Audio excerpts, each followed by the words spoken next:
Hello there and welcome to this presentation for your children in sixth year. My name is Miss Grogan and I am the guidance counsellor here in Ratoath College.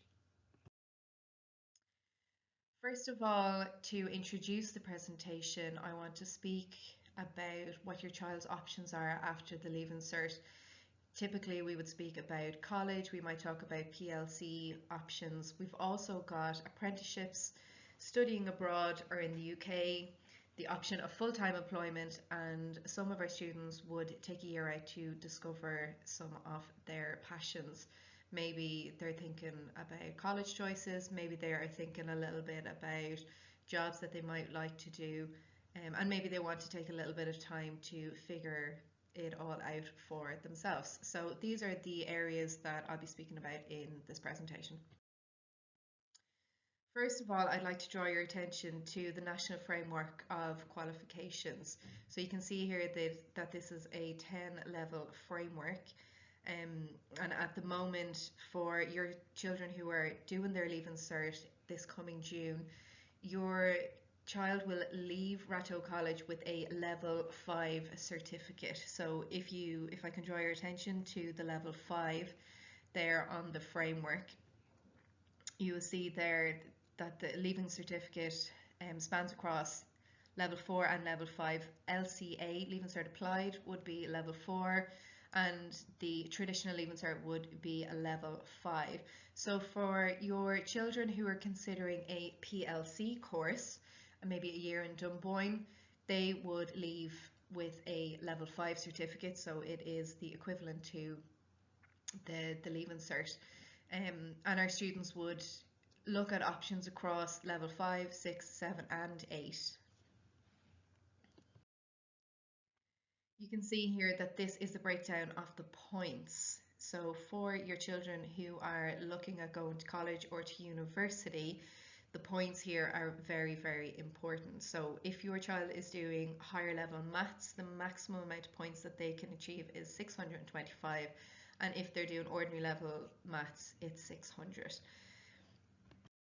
Now there's an example here of a student who might do their Leaving Cert and look at they're achieving 414 points by the end of it. So I've given you a breakdown here of 7 different subjects, but in the Leaving Certificate only the top 6 subjects are counted, and this is done automatically as the highest 6 subjects. So you can see here that this student did ordinary level maths, and because the ordinary level, the O level 4, the O4 is worth less points, automatically it is not counted. I would say to the students that having a calculator, the Leaving Cert Points Calculator app on their phone is very handy, but also if you were to click on the link there, you can access the points calculator on Careers portal. So first of all, for your children who are looking at going to college or to university, you will probably have heard them talk about the points and the points that have gone up in the last 2 years. At present, we cannot predict what is going to happen to the points, whether they are going to come back down, stay the same. But I would say to the students to aim for those points, and what will be, will be. Unfortunately, it's not always the answer that they want to hear, but at this stage, we really have no idea what is going to happen to the points. And the points are based on demand and popularity. So the reason why points would go up or go down is to do with the demand for places in each of the courses. So it isn't just about the points. Particular courses are going to require specific entry requirements. The general rule is English and maths. They're your 2 important subjects, and students are going to have to pass those subjects. So a H7 or an O6 in English and maths, and as well as that there may be specific requirements. So an example there is that the NUI colleges will ask for students to do Irish or a third language. Now, if your child has an exemption, an Irish exemption or a third language exemption, we can apply to the college and seek out this exemption. So if your child does not do Irish, for example, because they have dyslexia, that doesn't mean that they cannot apply for the course. Okay. Finally, there, that last point, there might be specific subjects and specific grades necessary for certain courses. So the example I've given there is for primary school teaching, and the H4, which I actually haven't written there, but students need to achieve a H4 or above in Irish. So that's a higher level, 60% or above in Irish in order to do primary school teaching. That's in this country here. So an example there that I've given you is for the Bachelor of Arts. This is in Maynooth, so NUI Maynooth. You can see there I've highlighted a little circle around the entry requirements there, and you can see in order for students to get into this course here, as well as getting the 338 points in their Leaving Cert, they also are required to do Irish, English, a third language, and they have to be achieving at minimum an O6 or a H7 in those subjects. Now, if your child is interested in studying the Bachelor of Arts in Maynooth and they aren't doing Irish or a third language because of an exemption, then we can apply for this exemption directly to the college. So to begin with, if we have a look at PLC courses, most of you will be familiar with Dunboyne College of Further Education. It's our closest PLC. We also send quite a lot of students there every single year. I think this year we had 48 students apply to courses in Dunboyne. So very, very popular. And I think it's important to have a look at the reasons why a student might decide to do a PLC course. So I have 4 reasons there. The first one is a backup if they don't achieve the points for the course that they want. So each course is linked with a higher education course. So that means that students can progress on to do higher education from their PLC course.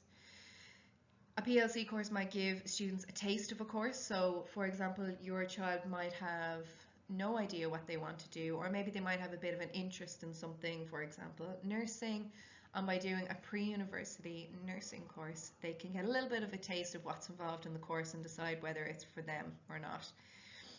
Sometimes it's good for the students to mature, maybe get a little bit of independence, because there is a big gap between secondary school and higher education. So further education, your PLC courses, is a nice bridge to get your child ready for heading on to higher education or university. The CAO. So the CAO is important for students who are talking about going to university. So level 6, level 7 and level 8 courses can be applied for through the CAO. And the CAO is essentially, it's the system whereby they apply to go to college. So if your child is looking at going to DCU, for example, they are going to apply to DCU through the CAO. And you can see there I have included a link for the CAO handbook, and the CAO handbook will have a list of every single college and every single course that's available in the college.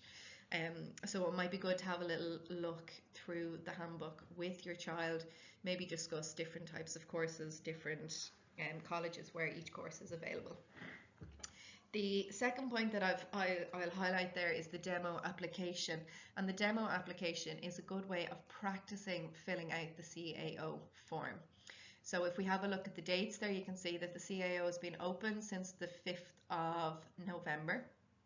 And on the 20th of January, the price is going to increase. So it goes up by €15. On the 1st of February, the CAO is going to close. So it will close until the 5th of May. So it's important that if your child is interested in applying to university or to college, that they get themselves registered by the 1st of February. So when your child applies to the CAO, they'll have the options to tick boxes to say whether they want to apply for the HERE scheme, the DARE scheme, or the SUSI grant system there as well.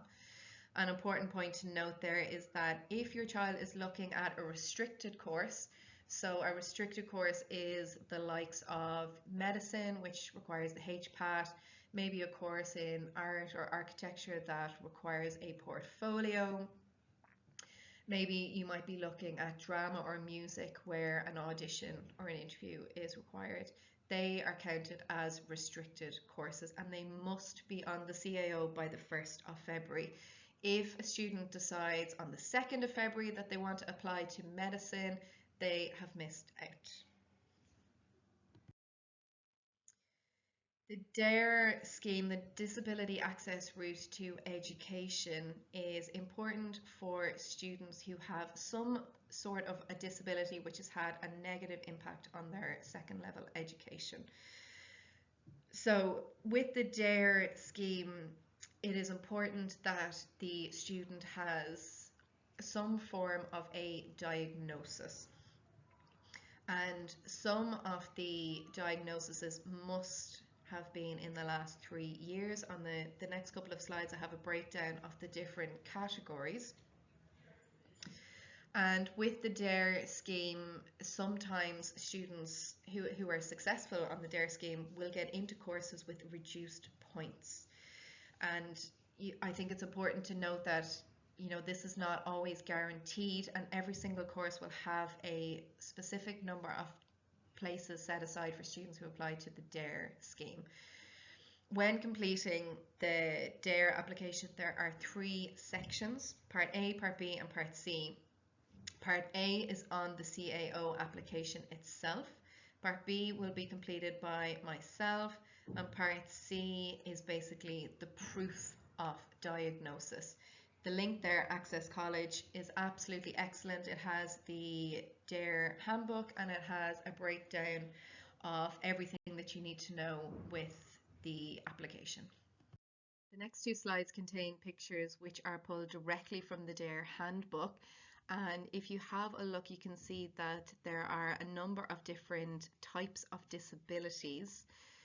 For example, if you have a look at the first one there, attention deficit disorder or attention deficit hyperactivity disorder, you can see the appropriate documentation which is necessary, so evidence of disability form or an existing report, the type of professional that has to have diagnosed the disability, and the required age of the report. So you can see here for the ADD or the ADHD that the report must be within the last 3 years, but that is not the case for every single type of disability.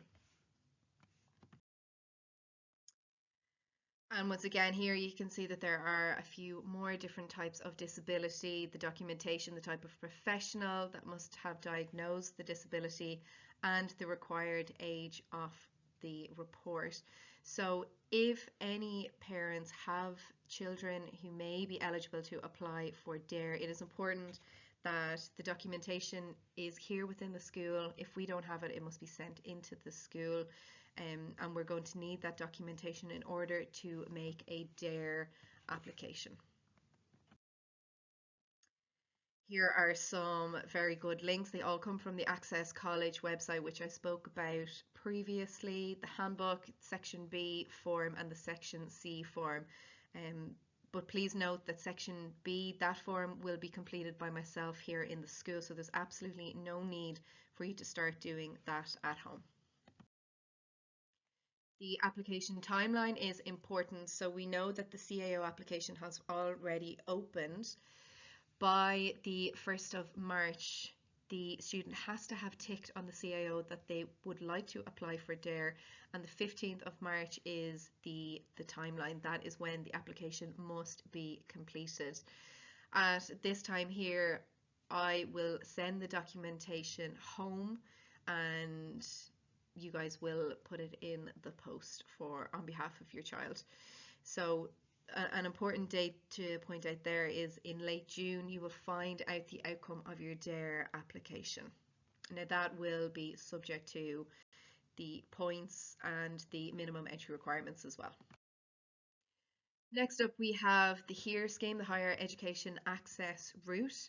So once again, this offers places based on what appears to be reduced points. There's extra college support given to our school leavers from socio-economically disadvantaged backgrounds.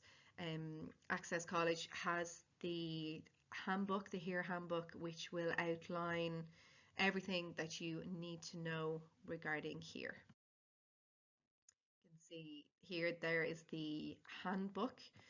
Feel free to download and read and check out whether your child may be eligible to apply for HERE or not. Once again, the HERE application timeline, it is exactly the same as the DARE application. The dates are exactly the same. 1st of March, the box must be ticked on the CAO form. 15th of March is the closing date. And once again, you'll find out in June, late June, whether your application has been successful. Finally, we have the SUSI grant system here. SUSI.ie is where you will find documentation about who may apply for the SUSI grants. There's also a very useful resource on that website, the eligibility reckoner, so you can input the data and have a look at whether you may be eligible to apply or not. The most important thing with the SUSI grant is that there are 2 different types of grants. There's a fees grant, so that will cover the registration fee if your child is accepted into the SUSI grant system, and then there is also a maintenance grant, and the maintenance grant covers the daily cost of living whilst attending further or higher education. Once again, the student will have to have ticked the yes option on the CAO application form.